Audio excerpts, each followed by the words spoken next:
Assalamualaikum warahmatullahi wabarakatuh. Perkenalkan, saya Arini Fausti Badri, calon guru penggerak angkatan 9 kelas 68B. Berikut adalah koneksi antar materi modul 2.1 pembelajaran berdiferensiasi. Apa itu pembelajaran berdiferensiasi? Pembelajaran berdiferensiasi adalah usaha guru dalam menyesuaikan proses pembelajaran di kelas untuk memenuhi kebutuhan belajar individu murid.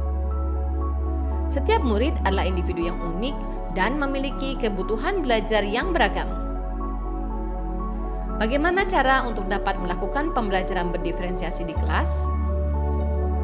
Agar dapat melakukan pembelajaran berdiferensiasi, guru harus memahami tujuan pembelajaran, mengetahui dan merespon kebutuhan belajar murid, melakukan manajemen kelas yang efektif, melakukan penilaian berkelanjutan, dan menciptakan lingkungan belajar yang mengundang murid untuk belajar. Berkaitan dengan kebutuhan belajar murid, guru harus memahami 3 aspek berikut. Yang pertama, kesiapan belajar murid atau readiness. Guru harus mengetahui seberapa siap murid mengikuti pembelajaran. Yang kedua, minat murid. Hal ini berkaitan dengan motivasi murid dalam melaksanakan pembelajaran secara aktif. Yang ketiga adalah profil belajar murid. Hal ini bisa dikaitkan dengan gaya belajar murid seperti auditori, visual, dan kinestetik. Kebutuhan belajar murid dapat diidentifikasi berdasarkan cara-cara berikut ini. Mengamati perilaku murid, mengidentifikasi pengetahuan awal, mereview dan melakukan refleksi terhadap praktik pengajaran, membaca rapot murid di kelas sebelumnya, berbicara dengan guru murid sebelumnya, dan menggunakan berbagai penilaian formatif dan diagnostik. Strategi untuk mendiferensiasi pembelajaran, yakni diferensiasi konten, diferensiasi proses, dan diferensiasi produk. Diferensiasi konten berkaitan dengan apa yang kita ajarkan, seperti materi, konsep, atau keterampilan yang perlu dipelajari berdasarkan kurikulum. Mendiferensiasi konten bisa dilakukan dengan membedakan pengorganisasian atau format penyampaiannya, bukan mengubah atau menurunkan standar kurikulum.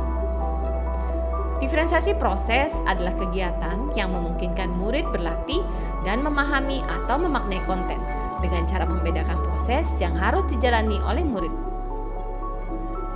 Diferensiasi produk adalah bukti yang menunjukkan apa yang murid pahami dengan cara membedakan, memodifikasi produk sebagai hasil belajar murid, hasil latihan, penerapan, dan pengembangan apa yang telah dipelajari. Adakah keterkaitan antara pembelajaran berdiferensiasi dengan modul-modul yang lain? Yang pertama, modul 1.1.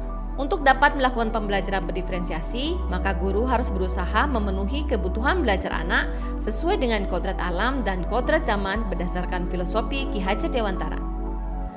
Dalam melakukan pembelajaran berdiferensiasi, seorang guru penggerak harus berpihak pada murid, reflektif, mandiri, kolaboratif, dan inovatif untuk menciptakan pembelajaran berdiferensiasi agar dapat memenuhi kebutuhan murid. Dengan demikian, seorang guru penggerak dapat mewujudkan kepemimpinan murid dengan menuntun murid merdeka belajar. Hal ini sesuai dengan nilai dan peran guru penggerak. Keterkaitannya dengan modul 1.3. Pembelajaran berdiferensiasi dapat menjadi salah satu strategi untuk mewujudkan visi guru penggerak yang berpihak pada murid. Dalam pelaksanaan pembelajaran berdiferensiasi antara guru dan murid harus ada kesepakatan kelas terlebih dahulu agar proses pembelajaran dapat berjalan dengan baik sesuai dengan nilai-nilai budaya positif. Demikian pemaparan koneksi antar materi modul 2.1. Terima kasih. Salam dan bahagia Ibu Bapak Guru. Wassalamualaikum warahmatullahi wabarakatuh.